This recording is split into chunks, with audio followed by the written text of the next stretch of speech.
Thanks for joining us today as we continue to demystify the Millennial Kingdom. On the last episode, we answered the question, where is the Millennial Kingdom? By examining the scriptures, we concluded the Millennial Kingdom is on earth with Jerusalem as the capital and the king residing in the capital city of Jerusalem. That's going to be a wonderful day. As we read a passage from the book of Zechariah chapter 14, we read that living water is going to flow out from a new temple in Jerusalem.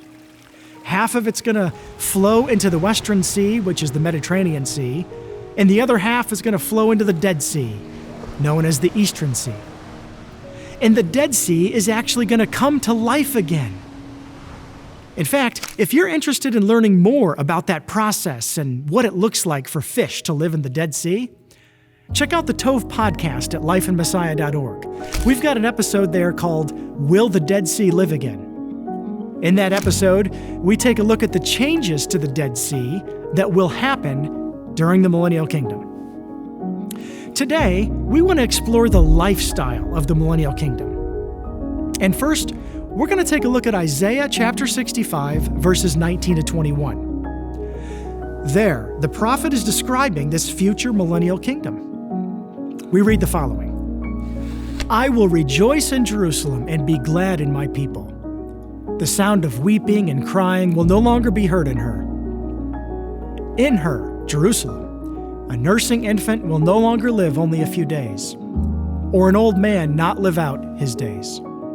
Indeed, the youth will die at 100 years, and the one who misses 100 years will be cursed.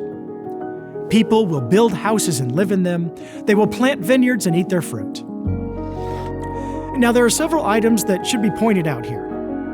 Isaiah is describing a future Jerusalem. It's a Jerusalem that God will rejoice over, and he's going to be glad in his people. The sound of weeping and crying are no longer going to be heard in her. If someone dies at 100 years old, they'll still be considered a youth. Wow. What an amazing time of longevity and fruitfulness that's going to be. Someone who doesn't live to be 100 years old is going to be considered cursed.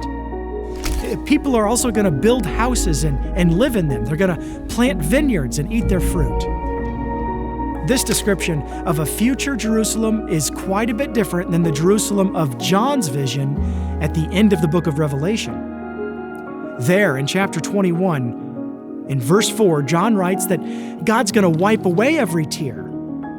Death is no longer going to exist. That's a different Jerusalem. Grief and crying and pain are not going to exist any longer because the previous things have passed. So there's a difference between Isaiah's Jerusalem, which is the Jerusalem of the Millennial Kingdom, and John's Jerusalem, which is the Jerusalem of eternity future. So our point here is this. In the Millennial Kingdom, people are going to live long lives. There's going to be planting. There's going to be building. There's not going to be a lot of crying or weeping. It's just going to be a really great time.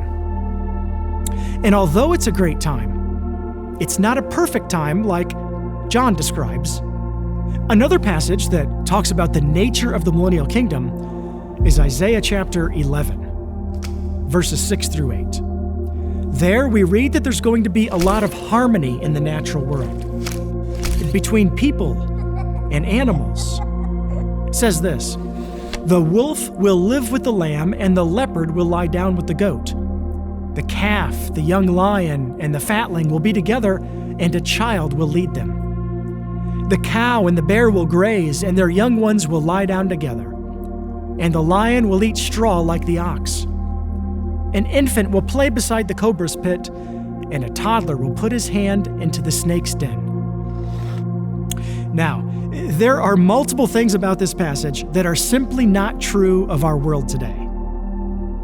I would never let my young son play beside a cobra's pit. And today, if we see a wolf lie down with a lamb, we would expect that the wolf would have the lamb for dinner. And a leopard would never lie down in peace with the goat, the calf and the young lion, and the fatling could never be together with a young child leading them. If we see that happening today, we would try to rescue the young child because we know that these animals are dangerous. But in the Millennial Kingdom, there's something of a reversal of the relationship, not only between animals, but between animals and people. Our final descriptor today of life in the Millennial Kingdom comes to us from the book of Zechariah. In part 3 of our series, we learned that there's going to be trips up to Jerusalem that are going to be a part of everybody's travel schedule. In Zechariah chapter 14, verses 16 and 17, we read, "All the survivors from the nations that came up against Jerusalem will go up year after year to worship the King, the Lord of hosts, and to celebrate the Feast of Booths. Should any of the families of the earth not go up to Jerusalem to worship the King, the Lord of hosts, then rain will not fall on them." What we read here in Zechariah, as well as other passages, is that there are going to be annual pilgrimages to Jerusalem. So, to recap, life in the Millennial Kingdom. There's going to be longevity. There's going to be planting and building. There's going to be travel to Jerusalem as people pay homage to the King. The King is residing on the throne of David. And I certainly hope you'll be there with me. How can we be assured a spot in this wonderful future kingdom? It's pretty simple. You got to know the King. Otherwise, you don't get into the King's kingdom. Based on my reading of the Scriptures, both the Hebrew Bible as well as the New Covenant Scriptures, the King is none other than Yeshua of Nazareth, who came to earth around 2,000 years ago, lived a perfect life, and willingly laid down his life for the sins of humanity.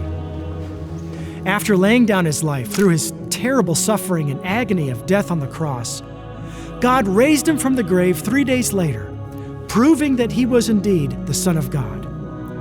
After allowing himself to be seen by hundreds of people after his resurrection, Yeshua ascended into heaven where he resides today, at the right hand of God the Father.